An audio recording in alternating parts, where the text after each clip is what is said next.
Could fast-tracking nurses' education be one solution to solving the nursing shortage in this country? It's an idea that's growing in a number of colleges. Chris Conte gives us a closer look at how it works and what it could mean for the healthcare industry. So they're examples of what? What are they examples of? Nursing responsibilities, nursing. Workplace advocacy. You can't turn a patient away. You could consider it a very high-stakes game of Jeopardy! With an entire semester on the line. I don't know any of those categories. You already made a guess. What you are witnessing is one last study session before this group of young nursing students take their final exams. Good job. We're kind of, the heartbeat of healthcare, to be honest with you. Sarah Balageron is a longtime nurse herself. Fluid volume into the interstitial spaces and cell death, yes. And now serves as the nursing program coordinator for White Mountains Community College. A school which, as its name suggests, is tucked deep into the heart of New Hampshire's White Mountains.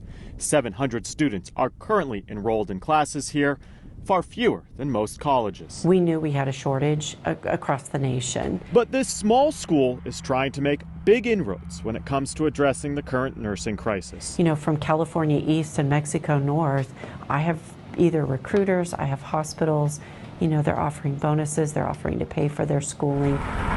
There's one rural hospital in this town of 10,000. They are in desperate need of licensed practical nurses, or LPNs.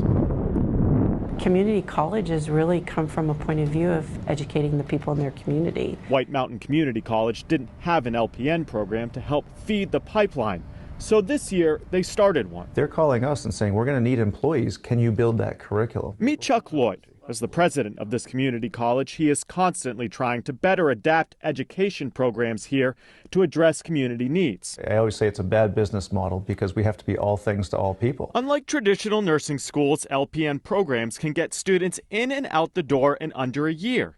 From New York to Alabama to the Dakotas, more and more community schools are adding LPN licensure programs to address nationwide staffing needs.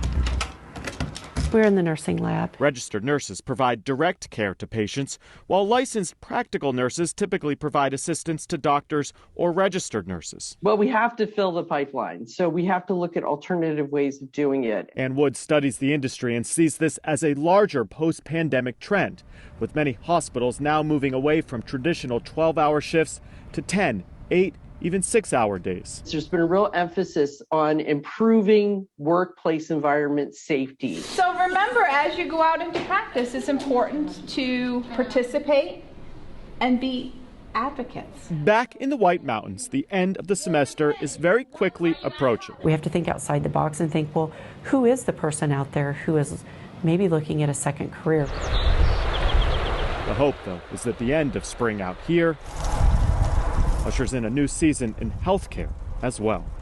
In northern New Hampshire, I'm Chris Conte.